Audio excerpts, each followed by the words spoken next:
nous allons pouvoir enchaîner avec Madame Baranga Gazaraboué, qui est ancienne secrétaire générale adjointe au département de la sécurité globale et de la sécurité et ancienne secrétaire générale adjointe au département des missions de maintien de la paix des Nations Unies. Madame Baranga Gazaraboué, à vous la parole. Monsieur Salif Sanogo, merci beaucoup et je suis ravi que tu sois le modérateur de cet événement extraordinaire pour avoir initié effectivement beaucoup de choses au Mali ensemble. Je suis très ravi que tu sois là.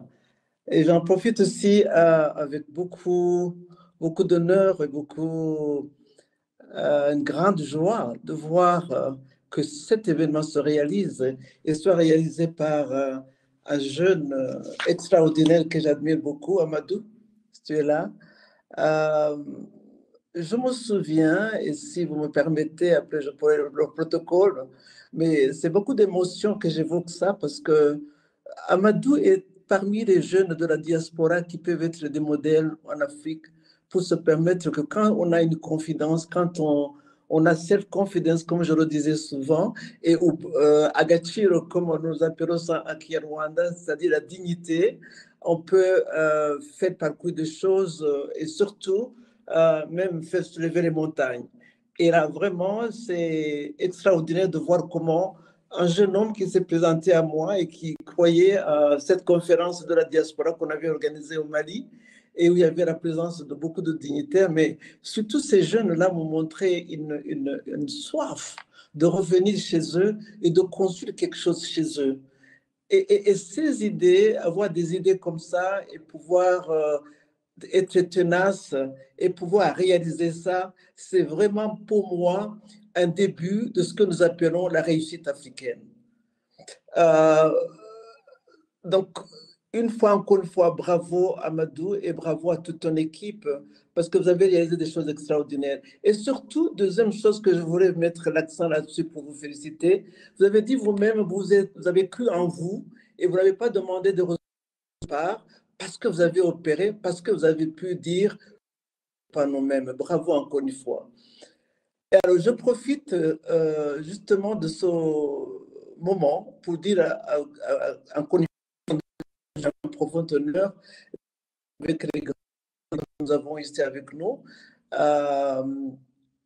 Mon cher ami Mossadegh Bari, je ne peux pas passer outre de ce que tu as fait aussi et ce que tu as cru à CNES aussi parce qu'on était toujours ensemble.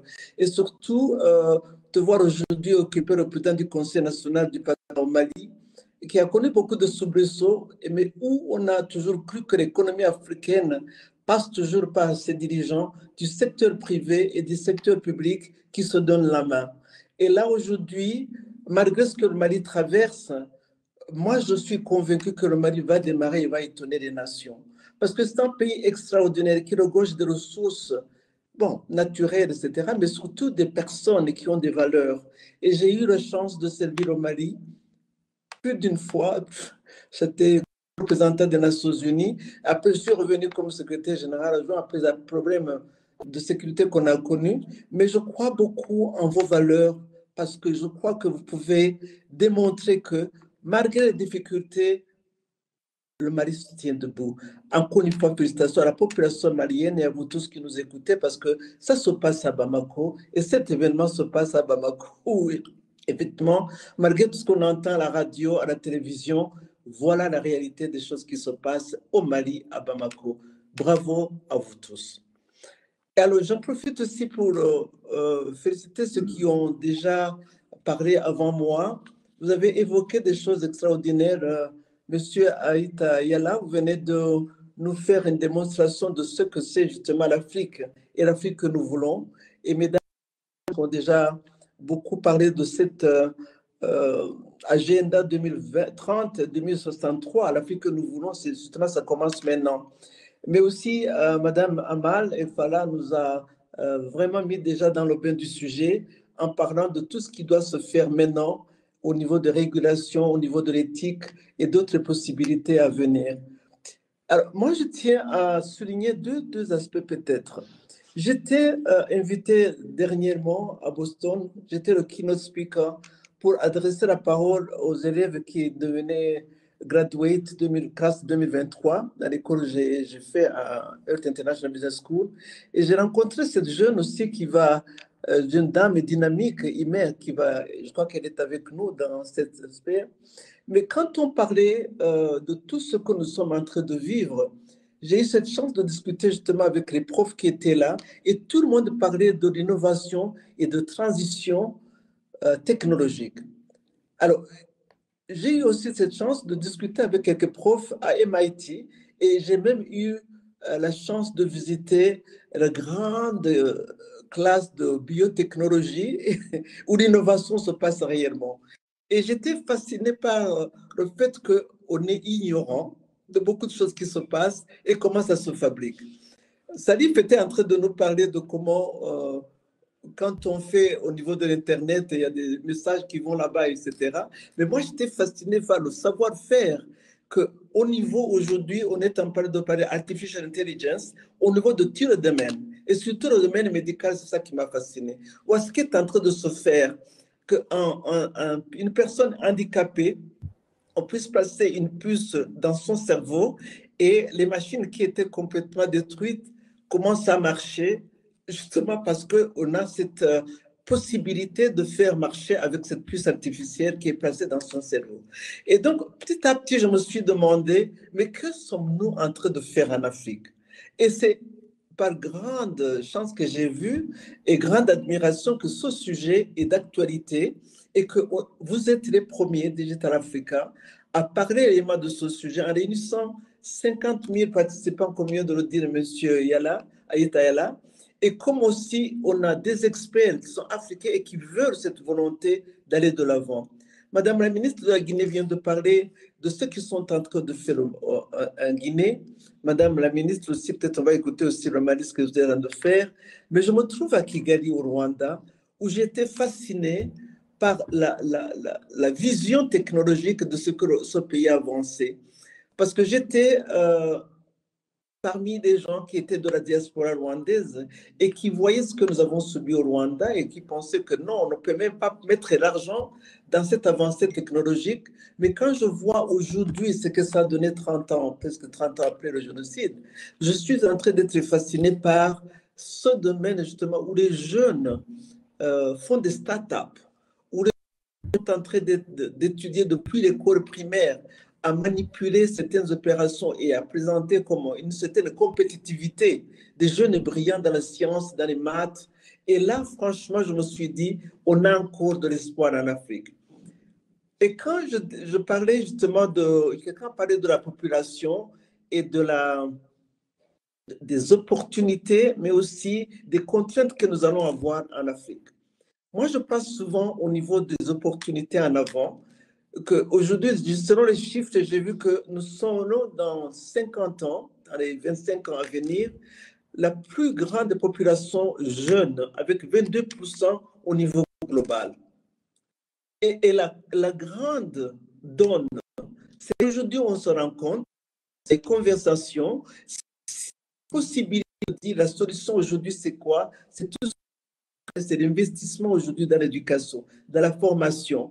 Et les réformes de l'éducation ne doivent pas être des réformes inopportunes. C'est des innovations qui sont depuis l'école primaire, depuis l'école secondaire et l'école, bien sûr, supérieure, où l'enfant étudie en sachant qu'est-ce que je veux fabriquer qui va servir à l'économie aujourd'hui de mon pays, de mon continent. Deuxième chose que je trouve comme une opportunité extraordinaire, c'est qu'aujourd'hui, il y a une relance du secteur privé, un dialogue secteur privé et secteur public et l'investissement. Alors, si ce dialogue PPP, comme on l'appelle, il y a possibilité de regarder nos investissements intérieurs, nos investissements du voisin et faire cette coopération une réalité. Quand je regarde, j'étais à Singapour il n'y a pas longtemps et je regardais la technologie et l'innovation au niveau de Singapour. C'est vraiment dans tous les domaines, que ce soit au niveau de l'énergie, de l'eau, c'est des choses qui te fascinent et tu dis, mais ça commence comment? Mais quand je discute avec les autorités là-bas, ils m'ont dit, nous avons cru en notre jeunesse. Nous avions mis l'investissement et la science et la technologie ensemble. Il n'y a pas de ministères qui sont cloisonnés. C'est des ministères, quand on dit Premier ministre, c'est le Premier ministre qui orchestre réellement cette vision de la révolution industrielle.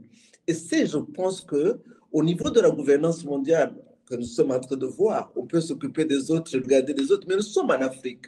Je crois que je veux souligner beaucoup cet aspect de gouvernance nationale. La gouvernance doit avoir une vision qui regarde justement que pas de cloisonnement.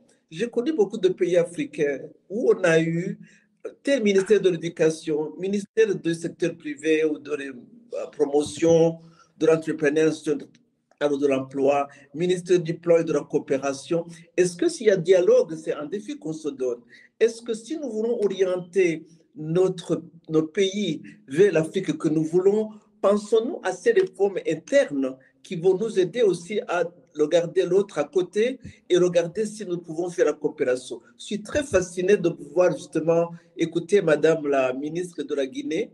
Nous écouterons aussi peut-être l'intervention du ministère du Plan, plutôt du ministre de l'entrepreneuriat national et de l'emploi au Mali.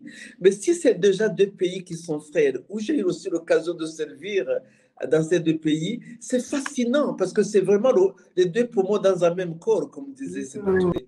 Et je pense que c'est le moment que nous devons justement saisir pour dire la capitalisation de l'avenir de l'Afrique sur nos ressources, sur nos investissements dans artificial intelligence va d'abord sur la masse, je le dis peut-être en anglais, sur le réseau qui est fort et qui est très fort, créé par nos jeunes entrepreneurs, créé par nos jeunes États, mais nos États qui regardent loin au niveau des réformes. Et c'est un long voyage qu'on commence.